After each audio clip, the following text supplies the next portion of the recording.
Hello hello. அகிலாண்டகோடி பிரம்மாண்ட நாயகி ஓம் ஸ்ரீ அருள்மிகு பவானியம்மன் ஆலயத்தில் 21ஆம் தீமிய திருவிழாவை முன்னிட்டு இன்னும் சற்று நேரத்தில் மாபெரும் அன்னதானம் வழங்க இருப்பதால் பக்த கோடிகள் ஊர் பொதுமக்கள் அனைவரும் அன்னதானத்தை பெற்று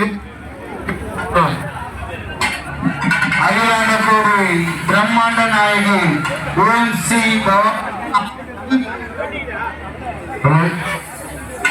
இன்னும் சற்று நேரத்தில் அன்னதானம் வழங்க இருப்பதால் ஊர் பொதுமக்கள் மற்றும் பக்த கோடிகள் அனைவரும் அன்னதானத்தை பெற்றுக் கொள்ளுமாறு தாழ்மையுடன் கேட்டுக்கொள்கிறோம்.